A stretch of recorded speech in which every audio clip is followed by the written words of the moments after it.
Good morning, students. I am Utpal sir, and I will hope you are okay and fine with your parents. And at present, you are staying at home for COVID-19 with lockdown. So you have already knew that I have been taking online classes from the first day of lockdown, and I will also hope you are also watching our online classes video through your online through your mobile YouTube.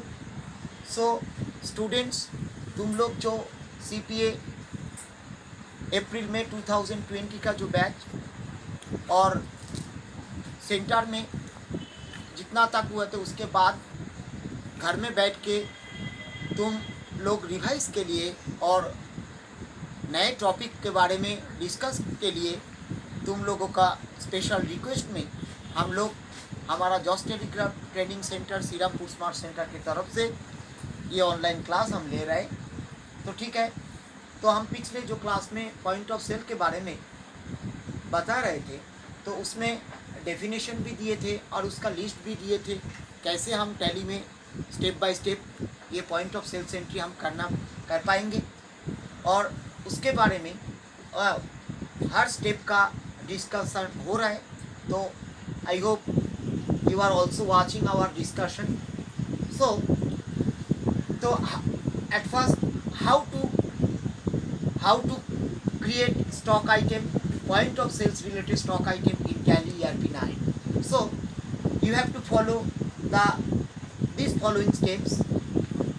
तो step क्या है? First of all you have to select inventory info and then press enter. Then you have to you will get a stock item option.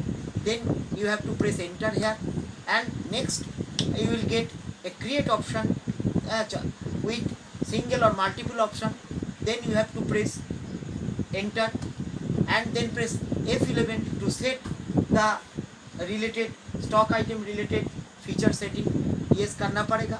Next you have to press F12 to set stock item related configuration. ये भी yes करना पड़ेगा. Quick save के लिए control plus ए करने से quick save हो जाएगा. ये इसका मतलब है ये बार बार एंटर दबाना नहीं पड़ेगा. तो ठीक है. Keep the pause related stock item name, इसका क्या मतलब है? तो अगर हमारा कंपनी में हम कोई दुकान है, तो सब शॉपिंग मॉल है, तो कंपनी के अंडर में, तो उसमें उस शॉपिंग मॉल में जिस चीज़ हम बेचते हैं कस्टमर लोगों को, उस हर चीज़ का जो लिस्ट मशीन में टैली ERP में रहना चाहिए। और वो हर चीज़ का जो लिस्ट हम कहाँ से मिलेंगे ना, अगर हम इसको पॉइंट ऑफ सेल्स में सेल्स रिलेटेड स्टॉक आइटम में क्रिएट करें तो ठीक है। जितना चीज़ है शॉपिंग मॉल में और दुकान में, हमारा दुकान में सब चीज़ स्टॉक आइटम में क्रिएट करना पड़ेगा विथ ओपनिंग क्वांटिटी एंड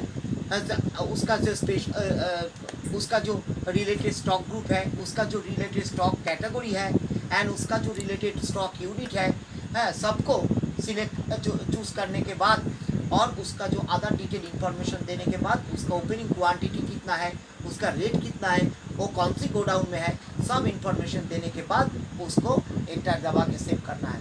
तो ऐसे इस स्टेप से तुम ये point of sales related stock item create कर पाओगे। तो सूत्र तो पॉइंट ऑफ सेल्स में how to create stock item, point of sales related stock item, तो तुम ये स्टेप तुमको यूज़ करना पड़ेगा। तो नेक्स्ट ऑप्शन के बारे में हम बताएंगे